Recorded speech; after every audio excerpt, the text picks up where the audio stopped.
ang confidential fund ni Inday Sara nung siya'y mayor para tugisin ang mga teroristang CPP-NPA. Ito ang reaksyon ni dating presidential spokesperson Attorney Harry Roque hinggil sa panawagan ng ilang makakaliwang mambabatas na imbestigahan ng Commission on Audit ang confidential funds ni Vice President Sara Duterte noong siya ay alkalde pa ng Davao City. Batay sa report ng COA, mula 2016 hanggang 2022 ay umabot sa 2.6 billion pesos ang confidential funds ng dating city mayor. Kaugnay nito ang panawagan ni ACT Teachers Party List Representative Franz Castro sa COA ay patunay na nasasaktan ng mga ito sa ginagawang pagsusumikap ni VP Sara laban sa teroristang grupo. Itong hinahanap naman nilang confidential fund, palibasa kasi ang ginagamit ang confidential fund laban sa mga teroristang Pilipino. Kaya yung mga nasasaktan, umiiyak.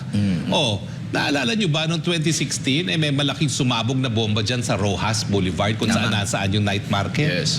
Di ba?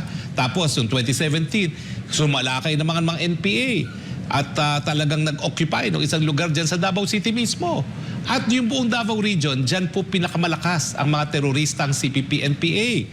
So, saan gagamitin ang confidential fund?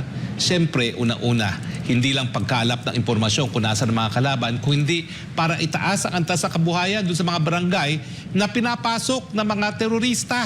Dahil siyempre po alam natin na ang paglaban pa rin dyan sa mga teroristang yan ay nakasalalay doon sa pagpapataas ng antas sa kabuhayan doon sa mga kanilang maloloko sa kanilang mga propaganda. Di ba ngayon ang Davao commemorating its first year as insurgency-free? Punto pa ni Roque kung bakit pinag-iinitan ng Makabayan Bloc ang confidential funds ni VP Sara. Alam mo, sa totoo lang, pinuruhan siya kasi siya talaga yung patunay na kaya nating masupil ang mga teroristang CPP-NPA. At yung kanyang 650 confidential fund, yan ay siguradong gagamitin laban sa mga teroristang CPP-NPA. Git pa ng dating palace official na kung walang halong politika ang pagpuna sa confidential funds ni VP Sara, ay bakit hindi rin punahin ang confidential funds ni Pangulong Bongbong Marcos na higit na mas malaki ang halaga. Naglabas na rin ng sentimiento si Roque sa liderato ng Kamara kung bakit pinakinggan ang Makabayan Bloc. Yun nga, hindi ko maintindihan bakit pinakinggan sila ng Kamara. Ano ba naman yan? Hindi nyo ba alam na talagang matagal nilang linilinglan ng lipunan ang sambayan ng Pilipino?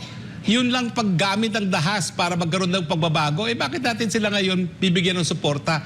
Ang number one kalaban kasi nila sa counterinsurgency, si VP Sara. Kung hindi nga nag-iingay si VP Sara, laban dyan sa mga yan, sino mag-iingay? Ang presidente, tahimik naman.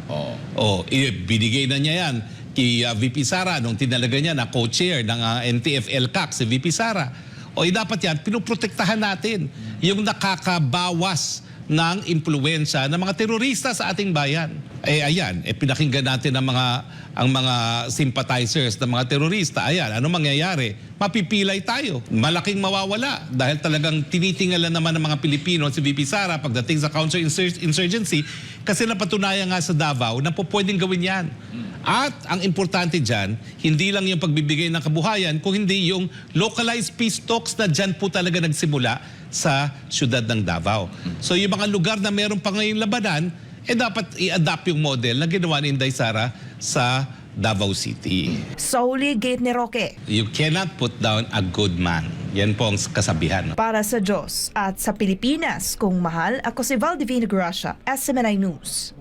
Sunod-sunod na mga magagandang talakayan. Una kay Pastor Kibuloy, mga kababayan, Miss Ina Bader Franco, sa kanyang paghahayag kung anong motibo at layunin ng CPP, NPA, NDF at mga kalyado nilang politiko sa loob ng Kongreso sa pag-atake sa confidential funds ni Vice President Sara Duterte. Then pangalawa, ang dating spokesperson ni Pangulong Duterte, Rodrigo, na ngayon ay isa sa mga co-anchors natin dito sa programa sa Pulso ng Bayan dito sa SMNI, si Attorney Harry Roque. Maganda din tinalakay niya, ni-reinforce niya ang ating naging pahayag, Miss Ina Bader Franco, tungkol doon sa mga nagawa na mga konkretong karanasan at konkretong naipatupad na proyekto sa pagsupil sa communist terrorism na napakalubha sa matagal na panahon, isa sa mga rehiyon na pinuruhan ng CPP, NPA, NDF, communist terrorism, and their operations ay ang Davao region kung saan binangga sila ni Inday Sara Duterte.